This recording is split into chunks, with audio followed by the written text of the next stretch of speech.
আসছে 12ই জুলাই সারা দেশে মুক্তি পেতে যাচ্ছে শবনম ফেরদৌসী পরিচালিত প্রথম পূর্ণদৈর্ঘ্য চলচ্চিত্র আজব কারখানা।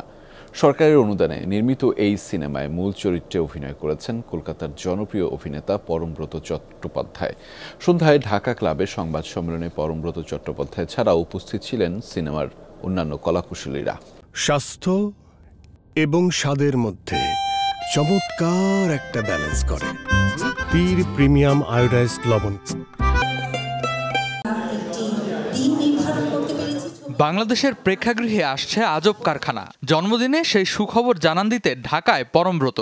সন্ধ্যায় আজব কারখানা নামের সিনেমাটি নিয়ে কথা বলেন তিনি। পরমব্রত জানান, আবহমান বাংলার বিভিন্ন গানের ধারা নিয়ে নির্মিত সিনেমা আজব কারখানা। শুধুমাত্র গানের প্রতি ভালোবাসা থেকেই সিনেমাটিতে অভিনয় করেছেন তিনি। আমার বাবা মার সূত্রে আমি দীর্ঘ সময় বাউল এবং ফকির সঙ্গ করেছি, তো সেই জিনিসটা আমাকে আজব কারখানার ক্ষেত্রে খুবই সাহায্য করেছে। এই সিনেমার মাধ্যমেই প্রথমবার বড় পর্দায় অভিষেক হচ্ছে বাংলাদেশের র্যাম্প মডেল শাবনাজ সাদিয়া ইমির। এছাড়াও গুরুত্বপূর্ণ চরিত্রে অভিনয় করেছেন অভিনেত্রী দিলরুবা দোয়েল। কোস্টার যদি পরমব্রত হয়, so there is no option to say no. তো আমি সঙ্গে সঙ্গে রাজি হয়ে যাই। আমি ভয় পেয়ে গেছিলাম আসলে। তারপরে আমি আস্তে আস্তে লোকেশনে পৌঁছানোর আগে আমি পুরো জার্নি টাইমটাই বুঝে গেছি, সেখানে ভয়ের কিছু নাই।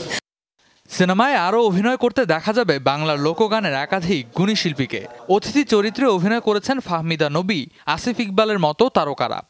মাসাল্লা ফিল্ম নয়, কিন্তু ছবিটা আমি চেষ্টা করেছি একটা মিডল স্টাইলে করবার, অর্থাৎ এখানে মজা আছে, আনন্দ আছে, জীবন আছে।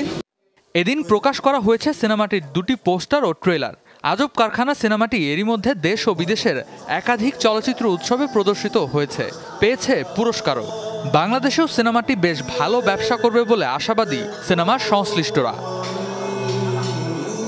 রেদওয়ান আহমেদ, যমুনা নিউজ, ঢাকা।